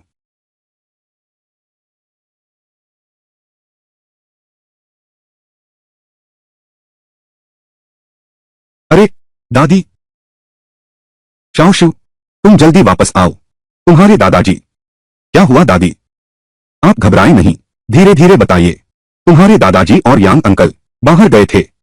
वापस आते ही सारा शरीर खून से भरा है। अब बेहोश है, होश में नहीं आ रहा। मैं तुरंत वापस आता हूं। घटिया आदमी। मालिक, हाँ, मेरे दादाजी के साथ दुर्घटना हो गई है। मुझे वापस जाना है। तुम जा रहे हो या नहीं? जा रहा हूं।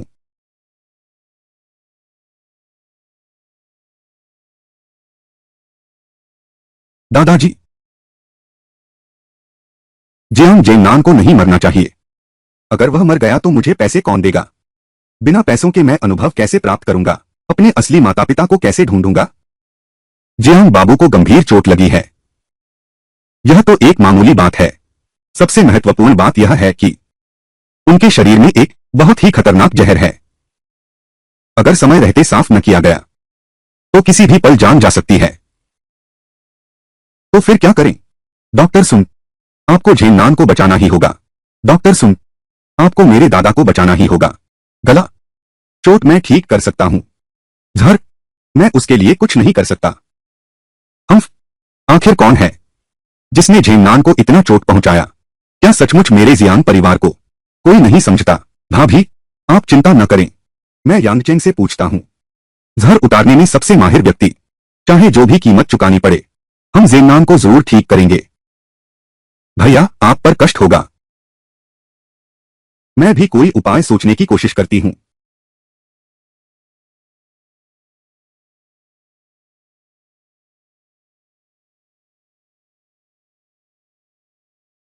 दादी,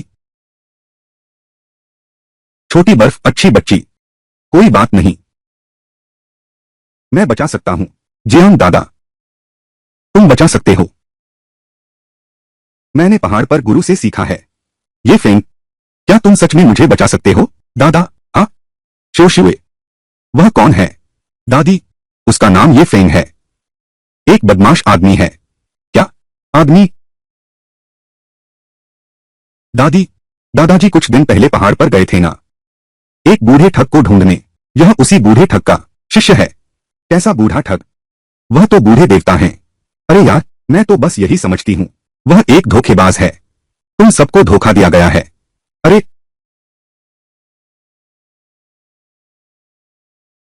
मैं तुमसे विनती करता हूँ, जेन्नान को बचाओ। हाय दादी, जल्दी उठो, जल्दी उठो। दादी, तुम उसे क्यों प्रणाम कर रही हो? अगर वह बचा सकता तो पहले ही बचा लेता। कृपया जरूर बचा लो। जेनन, ठीक से। दादी, आप चिंता न करें। कमीने आदमी, क्या तुम सच में बचा सकते हो या नहीं? मेरे दादा, अगर तुम बचा सकते हो तो जल्दी से बचाओ। शाओशु, छोटे देवता का अपमान मत करो। मुझे समझ नहीं आता तुम लोग उस पर इतना भरोसा क्यों करते हो। वह तो एक धोखेबाज और बदमाश है। शाओशु, जल्दी से छोटे देवता से माफी मांगो। मैं नहीं मांगूंगी। अरे बस करो, माफी की जरूरत नहीं है। अगर जहर दिल तक फैल गया तो बड़ी मुश्किल हो जाएगी। मैं पहले इस व्यक्ति का इलाज करता हूँ। छोटे देवता, आप पर कष्ट हुआ।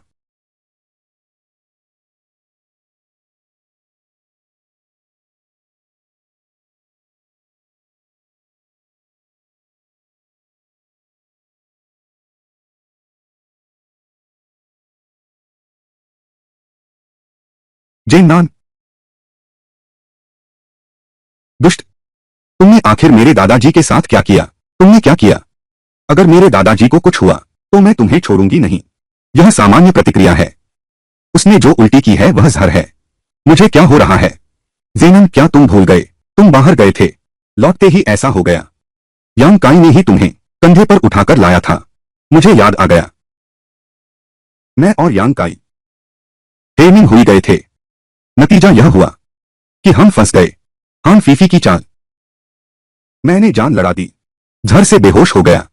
यांग काई, उसकी क्या हालत है? वह तुमसे कम घायल है, अभी आराम कर रहा है। तुम भी ऐसे ही हो। बेकार में ब्लैक मिंग सोसाइटी क्यों गए? अभी भी सोचते हो कि तुम जवान हो। मारकाट का शौक है। अगर छोटे देवता वहां न होते, तुम्हारी जान चली जाती। छोटे देवता ने मुझे बचाया। अरे यह तो बहुत छोटी बात है, जल्दी मुझे उठाओ। धन्यवाद छोटे देवता। बुजुर्ग आराम करें पहले, हालांकि जहर उतर गया है, लेकिन आपको सचमुच गहरी चोट लगी है। झेन्नान छोटे देवता ने ठीक कहा, आप अच्छे से आराम करें। हम पहले ही छोटे देवता का आभार मान चुके हैं। छोटे देवता, सचमुच बड़े देवता के सीधे शिष्य हो। मैं छोटी बर्फ को तुम्हारी सुरक्षा में सौंपता हूं। मेरा दिल पूरी तरह शांत है। दादा, मुझे बिल्कुल जरूरत नहीं है, उसने सुरक्षा की। ये फेंग ने सचमुच दादाजी को बचा लिया। क्या मैंने उसे गलत समझा? क्योंकि उसने चांदी की सुइयों से दादाजी का जहर उतार दिया। सांप के जहर से वह क्यों प्रभावित हुआ? वह मुंह से चूसने वाला है, फिर भी इतना संवेदनशील स्थान। भले ही धोखेबाज न हो, तो भी बुरा आदमी है। अरे बाबूजी, एक बात है, मुझे आपको बतानी है। आह, छोटे देवता, कृपया बोलिए। आपके जहर खाने की बात सबसे अच्छा यही है कि पहले फिलहाल बाहर मत फैलाइए। क्यों? मैंने अभी अभी जाने वाले उन दो लोगों में थोड़ी सी हत्या की भावना महसूस की। मतलब यह है कि वे तुम्हें मारना चाहते हैं। आह, अभी अभी अभी तक कौन कौन आया था? डॉक्टर सुन के अलावा बस जियांग जेंडोंग और उनके बेटे आए थे। अरे नहीं, वह डॉक्टर नहीं है, वो जियांग जेंडोंग और उसका बेटा। जेन्नान को मारने की क्या वजह है? बड़े दादा दादा को मारना चाहते हैं। यह कैसे मुमकिन है? वे तो सगे भाई हैं। तुम लोग इस मामले में दखल मत दो। याद रखना, मेरे जहर साफ होने की बात बिल्कुल भी बाहर मत बताना। गुंडा, मेरे दादा को बचाने के लिए शुक्रिया। अब मुझे गुंडा मत कहो, मैं सच में तुम्हें बचाना चाहता था। तो मेरे दादा का जहर साफ करो, सब सुई से ठीक किया जा सकता है। यह मेरी बारी कैसे आ गई? तो मुंह से चूसना पड़ेगा। ये दोनों जहर अलग हैं। एक तंत्रिका तंत्र का जहर है, एक रक्त का जहर है। वह सांप का जहर रक्त का जहर है, तो मुंह से चूसना ही होगा। वह तो सबसे तेज और कारगर तरीका। मैं तुम पर भरोसा करूं? कभी नहीं। तुम तो बस मुझे छेड़ना चाहते हो। अरे बाप रे, अब तो मैं बिल्कुल बदनाम हो गया। तो क्यों नहीं कूदते? कूदोगे तो मान जाऊंगी। मैंने तुम्हारे दादाजी की जान बचाई थी। क्या तुम मुझे कुछ इनाम दे सकते हो? अगर उसने वैसा अनुचित अनुरोध किया तो मैं क्या करूं? तुम क्या इनाम चाहते हो? मुझे पैसे दो। बस पैसे ही चाहिए, मेरे पास पैसे की कमी है। अरे ठीक है, मैं इस बारे में सोचूंगा। अरे हाँ, सही बात है। तुम कहो, परदादा मेरे दादा को मारना चाहते हैं, क्या यह सच है? हाँ, मैंने उन दोनों की आंखों में देखा। मैं देख सकता हूं, वह तुम्हारे दादाजी के प्रति घातक इरादा रखता है। लेकिन वे तो सगे भाई हैं। ऐसा क्यों हुआ? मुझे कैसे पता? मैं सब कुछ नहीं जानता। पापा, तुम कह रहे हो ये जियांग झेन्नान, क्या वो ठीक हो सकता है? बिल्कुल नहीं। चेयरमैन हान ने मुझे बताया, जियांग झेन्नान ने उसका जहर खा लिया है। उसकी मौत तय है, जैसे ही ये बूढ़ा मरता है। ये जियांग परिवार, यह हमारा ही है। आह, इतनी देर से योजना बना रहे हैं, इतनी बड़ी कीमत चुकाई है। जियांग परिवार आखिरकार आ ही गया हमारे हाथों में। वह जियांग कियानशु कहाँ है? एक बिगड़ी हुई नन्ही लड़की, बस इतना ही। डरने की कोई बात नहीं है। यह जियांग कियानशु हालांकि थोड़ी शाही अंदाज वाली है, दिखने में वाकई बहुत सुंदर है। उसकी मां से भी एक कदम आगे है। कहा जाता है यांगचेंग की सबसे सुंदर महिला चुनी गई। जब यह बूढ़ा मर जाएगा, हम जियांग परिवार को संभाल लेंगे। ठीक है, उसकी शादी करा दो। कुछ पारिवारिक लाभ के बदले में। विश्वास करो, कई कुलीन परिवारों के युवक हैं जो उससे शादी करना चाहेंगे। यह विचार अच्छा है। इस बार जियांग जेनन को मारने के लिए हमने भारी कीमत चुकाई है। इस छोटी लड़की का उपयोग करके कुछ फायदे वापस ले आओ। हमारे नुकसान की भरपाई करो। बुरा भी नहीं है। पिछली बार हुआंग परिवार के बड़े बेटे जियांग कियानशु का अपहरण करवाया, नतीजा विफल रहा। मैंने सोचा था चुपके से निगरानी करने दो जियांग कियानशु की। हेमिंग हुई के हत्यारे, मौका पाकर उसे खत्म कर दो। फिर इल्जाम लगा दो हुआंग परिवार पर ताकि हुआंग परिवार कार्रवाई करे। जियांग जेननान से निपटने के लिए नतीजा भी विफल रहा। लगता है यह बूढ़ा आदमी जियांग कियांजू के पास गुप्त रूप से एक माहिर रखवाला लगा दिया है। अरे क्या यह संभव है कि आज जो जियांग कियांजू के साथ आया था वह लड़का? मुझे लगता है ऐसा नहीं लगता। इतना जवान है, रोक सकता है कीमिंग हुई के माहिर योद्धा को। शायद है छिपा हुआ है अंधेरे में। सही कहा। कोई बात नहीं, बस जियांग झेन्नान मर जाए, हम आसानी से कर सकेंगे जियांग परिवार का अधिग्रहण। उस समय समर्पण कर देंगे। बस इतना ही। अगर आत्मसमर्पण नहीं करोगे तो मिटा दिए जाओगे। जियांग कियांशुई और वह सुरक्षा गार्ड भी, तुम मेरा इंतजार करो। मैं तुम्हें जल्द ही घुटनों पर ला दूंगा। मैं तुम्हें ऐसा करवाऊंगा, मरना जीने से बेहतर है। छोटे मालिक, ये दोनों जियांगू में मशहूर हैं। शीर्ष स्तर के हत्यारे, दोनों दिल से जुड़े हुए हैं, मिलकर काम करते हैं। उनकी ताकत जबरदस्त है। तुम लोग शीर्ष स्तर के किलर हो। मुझे तो ऐसा बिल्कुल नहीं लगता। मैंने कभी सुना भी नहीं तुम्हारे नाम का। हम सालों से एकांत में रहते हैं, हाल ही में बाहर आए हैं प्राकृतिक शक्ति प्राप्त करने का रास्ता ढूंढने। तो क्या वो प्रथम श्रेणी के मास्टर को हरा सकते हैं? हम दोनों भाई मिलकर प्रथम श्रेणी के मास्टर की तो बात ही छोड़ो, यहां तक कि जन्मजात महारथी को भी हम टक्कर लेने का साहस रखते हैं। क्या सचमुच हम हुजूर येलो यंग मास्टर से झूठ नहीं बोल सकते? अगर तुम में वाकई यह हुनर है तो आगे से मेरे साथ रहो। मैं तुम्हारी रक्षा करूंगा, तुम्हारी खुशहाली का पूरा ख्याल रखूंगा। हम सिर्फ कुछ पैसा कमाना चाहते हैं, फिर अपनी यात्रा जारी रखेंगे। ठीक है, बस तुम मेरा बदला लेने में मेरी मदद करो। मैं तुम सबको अलग अलग 1 करोड़ दूंगा। डील पक्की? पता नहीं उइंग दादा तुम्हारे दुश्मन कितने ताकतवर हैं। उनकी सटीक ताकत क्या है यह मुझे अभी ठीक से पता नहीं। वह एक प्रथम श्रेणी का माहिर होना चाहिए। अगर वह सामान्य प्रथम श्रेणी का माहिर है तो हम में से कोई भी एक आसानी से उसे हरा सकता है। युवराज, अच्छी खबर है। अच्छी खबर, बहुत बड़ी अच्छी खबर है। क्या कर रहे हो? क्या कर रहे हो? क्या कर रहा है? देख नहीं रहा मैं व्यस्त हूं। इतना डरा मत छोटे मालिक, यह सचमुच अच्छी खबर है। तुम्हारे पास कुछ अच्छा होना चाहिए। अच्छी खबर? अगर तुमने मुझसे झूठ बोला तो मैं तुम्हारी गर्दन तोड़ दूंगा। युवराज, जियांग परिवार के मुखिया जियांग जेनन मरने वाला है। क्या? जियांग जेनन मरने वाला है?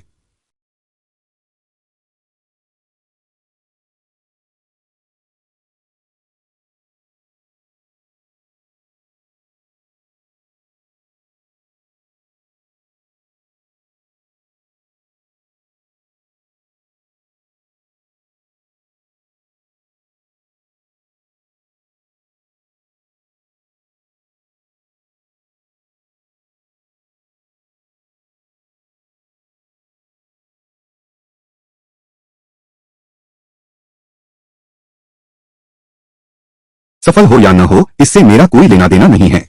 यह सुनकर वांगजू मां जिन जैसे शोषक के व्यवहार के प्रति भी बहुत प्रशंसा महसूस करता है।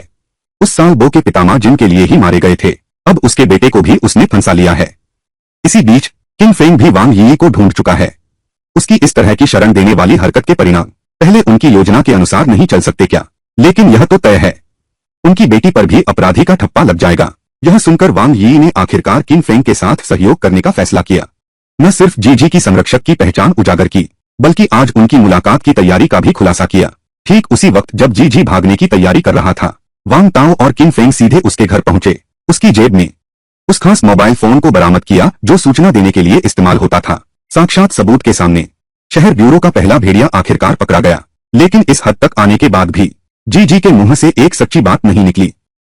वो सिंह लो बो जा चुका था हानझुंग से। उसने सॉन्ग हाओ से दोपहर में मिलने पर जोर दिया। ये सब उनके निजी कार्य हैं। इस तरह छोटे बस स्टेशन के अंदर तीन पक्ष अपने अपने मकसद से सतर्क थे। सतर्क सॉन्ग हाओ ने रिमोट कार चलाकर चक्कर लगाया, आसपास का हाल देखने के लिए। कई बार पुष्टि के बाद ही वे स्नैक बार में मिले। नतीजा यह हुआ कि अंदर घुसते ही किंग फेंग ने उन्हें जमीन पर दबोच लिया। जो रॉबर्ट और उसके साथी हमला करने ही वाले थे, उन्होंने यह दृश्य देखा, तुरंत कार्रवाई रोक दी। ठीक इसी क्षण माइकल चाओ भी आखिरकार सुराग के सहारे रॉब का छिपने का ठिकाना ढूंढ निकाला, इसलिए उसने तुरंत यह खबर किन को सूचित कर दी। रॉब अपने आदमी के हमले का इंतजार कर रहा था। अचानक पूरा मैदान हंगामे से भर गया। जब सभी का ध्यान सोंग हाओ पर था, तब वो ने मौका पाकर सोंग हाओ पर गोली चला दी। जीजी ने तुरंत पीछे हटने का प्रयास किया, लेकिन वांग शेन ने उसे रोक दिया। जैसे ही वह जीजी को गिरफ्तार करने के लिए आगे बढ़ा, लुओबो अचानक वहां आ धमका, और इस तरह भला और कर्तव्यनिष्ठ पुलिसकर्मी वांग शहीद हो गया और लुओबो को चेंग दाओ के किन फेंग ने भी पकड़ लिया। और सबूतों की श्रृंखला पूरी होने के साथ ही विभिन्न पात्र एक एक करके जाल में फंसते गए। वांग जू और मा जिन की गिरफ्तारी की कार्रवाई भी शुरू हो गई। वांग जू ने अपनी हार स्वीकार कर ली और घर पर बैठकर ब्यूरो प्रमुख ये के आने का इंतजार करने लगा। जहां तक मा जिन की बात है, तो उसे गिरफ्तार करने के लिए एक दल भेजा गया, लेकिन नतीजा कुछ नहीं निकला। लेकिन एक बात तो तय हो गई, 8 साल पहले शूली के मामले में वह सहयोगी लाओ लिन ही था। जब पुलिस मा जिन की तलाश में पूरे शहर में छानबीन कर रही थी, मा जिन लाओ लिन की मदद से एक नाव तैयार करके तस्करी के रास्ते भागने की तैयारी में था। ठीक नाव के रवाना होने के क्षण नाव ने अचानक हमला बोल दिया। उसने हारपून से हत्यारे लाओ लिन का काम तमाम कर दिया।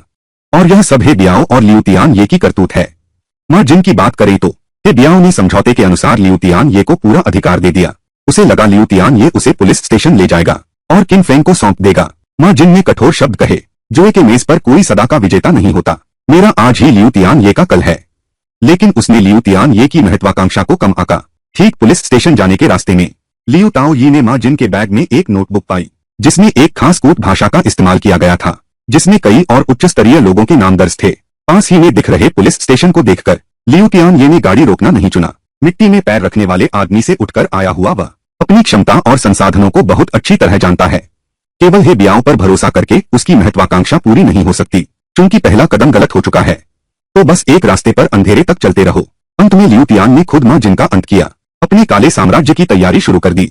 जब वह बेसुध लियू लुनफेई और लियू ताओई को लेकर तेज बारिश में घबराहट से वापस जा रहा था, एक अचानक प्रकट हुई गाड़ी।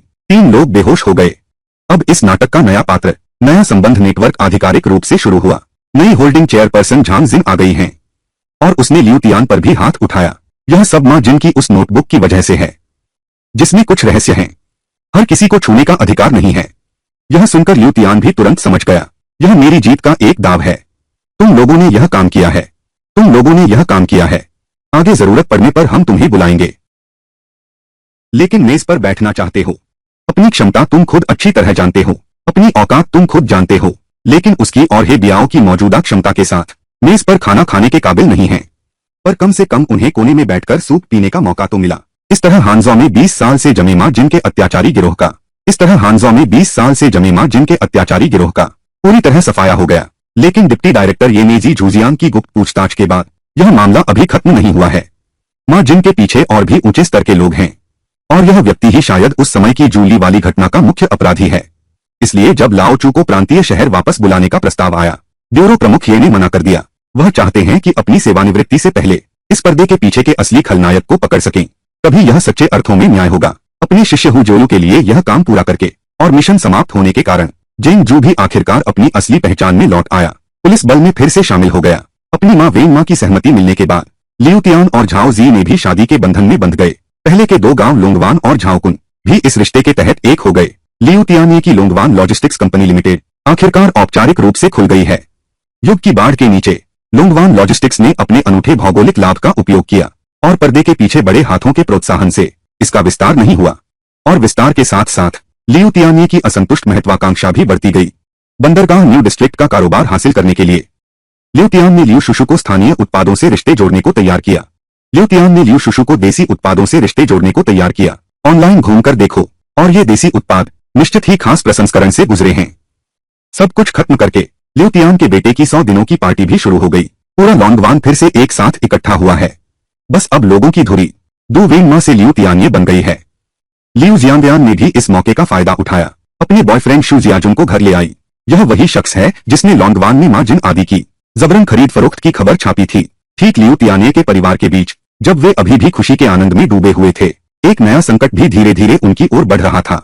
मा जिन का सबसे क्रूर गुंडा सु होंगबाओ जेल से छूट गया, और छूटने के बाद उसने पहला काम किया, वह हार्डवेयर की दुकान पर जाकर हथियार चुना। जब गो याओयांग अपने गुंडों के साथ बदतमीजी कर रहा था, सु होंगबाओ ने धावा बोल दिया। एक साधारण हथौड़े से ही काम चल गया। बस उन 2 छोटे गुंडों को जमीन पर पटक दिया। हिल भी नहीं सकते। देखो, गो याओयांग अभी भी चालाकी कर रहा है। दावा कर रहा है कि यह अवैध जुआघर उसका है। बिना एक शब्द कहे तुरंत हथौड़े से उसे पूरी तरह से ठिकाने लगा दिया। तब पता चला माँ जिन के सारे जुआघर अब हे बियाओ भाइयों के कब्जे में हैं।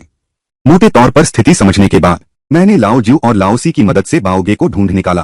अपने पुराने तेजतर्रार भाई को देखकर अब इस दयनीय हालत में अपने बड़े भाई बाओगे को आधा अधूरा जीवन जीते देखा। अब उसके दिमाग में सिर्फ एक ही ख्याल है, जो चीजें उसकी थीं वो सब वापस लेना। तुरंत लाओसी को हे बियाओ भाइयों की पृष्ठभूमि की जांच करने भेजो, साथ ही लाओ लिन के बारे में भी पता करो। आखिर बाहर अफवाह तो यही है कि लाओ लिन जिंदा है। इसी दौरान हे बियाओ भाइयों और लियू तियान ये के बीच भी तनाव बढ़ रहा है। बेवकूफ लियू तियान फे जुए के धंधे के चक्कर में समझौते के बिना चोरी छिपे नया अड्डा खोल बैठा, अपने वित्त प्रबंधक को धोखा दे दिया। ठीक समय पर लियू युनफेई से मिलकर समर्थन मांगा। लियू युनफेई ने खुशी खुशी उनका प्रस्ताव स्वीकार कर लिया। आगे की योजना पर चर्चा करते हुए हे गांग भी अपने आदमियों के साथ आ पहुंचा, यह जानकर कि यह सब लियू युनफेई की अपनी मनमानी थी और लियू तियान का इसमें कोई हाथ नहीं था। हे गांग ने भी कोई नरमी नहीं दिखाई, तुरंत अपने आदमियों को तोड़फोड़ शुरू करने का आदेश दे दिया। कुछ ही देर में लियू युनफेई का नया धंधा बंद हो गया और किंग फेंग ने येजू और माई होंगचाओ के झगड़े को सुलझाने के लिए खास तौर पर लाओजियो रेस्तरां में मीटिंग रखी। तभी पता चला कि सू होंगबाओ बाहर आ गया है और उसने को याओयांग की एंटीक दुकान भी तोड़ दी। उसे पता था कि सू होंगबाओ एक दिन जरूर होंगचाओ से बदला लेगा। ये जो और किंग फेंग का मतलब है कि हम इसे स्वीकार कर सकते हैं, लेकिन सीमाओं का ध्यान रखना होगा। तो उस साल सू होंगबाओ को अंदर भेजने वाला माई होंगचाओ ही था। उस समय ये जू ने सू होंगबाओ के अवैध जुए के अड्डे पर छापा मारने के लिए माई होंगचाओ को भेदिया बनाकर भेजा था। दोनों पुलिस और अपराधी थे, लेकिन इसी घटना ने उन्हें अच्छे दोस्त बना दिया।